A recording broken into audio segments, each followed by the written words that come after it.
using workflows, it's a good idea to make sure you know what needs to happen in the workflow. That's where process mapping plays a part. In this video, we'll take a look at what a process map is and why we use them, the different types of process maps, the symbols we use for creating process maps, and the key components or elements that make a good process map. We should probably start with a few benefits of using process maps. Here are our favourites. Process maps can help us understand and communicate a process for a team. They can help identify the roles and responsibilities of those involved in the process. They can help identify problems, bottlenecks, and see where improvements might be made. They're also useful for teaching and training new employees. They can help make process documentation user-friendly. Most people prefer diagrams to text, for example. And they can help measure the efficiency of work processes. Hopefully that's convinced you to think seriously about documenting your processes. For our purposes, we can think of a process map as a workflow diagram. It's a step-by-step representation of a process or workflow from beginning to end. It shows how individual tasks, actions or resources move between people or teams. Plus, it shows the order in which those things need to happen to complete the process or workflow. Here's some reasons why we might use a process map. We can use them to plan new projects or work, identify and solve problems, help teams communicate more efficiently, analyse and manage how teams work, and document a process. And it's that last one that we'll concentrate on here. There are lots of different types of process map. We'll keep it simple and look at basic flowcharts and cross-functional flowcharts. Here's a basic flowchart. It has a starting point, then some steps or actions, finishing with an endpoint. Actually, that's really important. Make sure your flowcharts or process maps always have a clear start and end point. You'd be surprised at how many don't.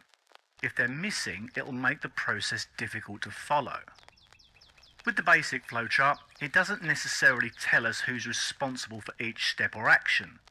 That may not be important for simple process diagrams or flowcharts, but on a project, the process we're documenting may involve lots of different people and companies. That's where cross-functional diagrams or flowcharts come into their own. We add in columns or rows that show who's responsible for each step. For example, like this. Now it's obvious who needs to do what. Each function could be a single person, a company, a team, or a group. This type of diagram is better when the process spans across different teams and disciplines. Sometimes these cross-functional process diagrams or flowcharts are called swim lane diagrams. That's because each function stays in its own lane. One thing you'll have noticed about flowcharts is they use a variety of shapes. The shapes represent different types of actions or resources. But don't worry about trying to use them all, because the truth is most people don't know what they all mean anyway. It's easy to get confused, so we recommend using just 3 shapes to begin with. First up is the terminator. This shows us where the process or workflow starts and, as importantly, where it ends. Then there's the rectangle. You'll use a lot of these because they tell us what needs to be done. Try not to include too many instructions or text in each box, otherwise they can be difficult to follow.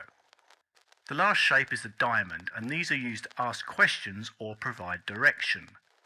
You'll have 1 path or arrow coming in and 2 going out, typically indicating yes or no. The last thing we'll cover are the key elements of a good process. Basically, what you should try and include as a minimum. Focus on the following to make sure your diagrams cover the fundamentals. Make sure they include the main activities and tasks, key questions or decisions that can change the direction of the flow, and the key people or team responsible. That's it. You're all set to start creating your first process diagram or flowchart. We'll help you get started with that in another video. We'll finish off with a funny flowchart. You might want to pause the video to take a closer look. The point about this is that we can create a flowchart or process map for just about anything. Sometimes creating funny examples like this are a great way to practice. Remember to focus on what's important and keep it simple.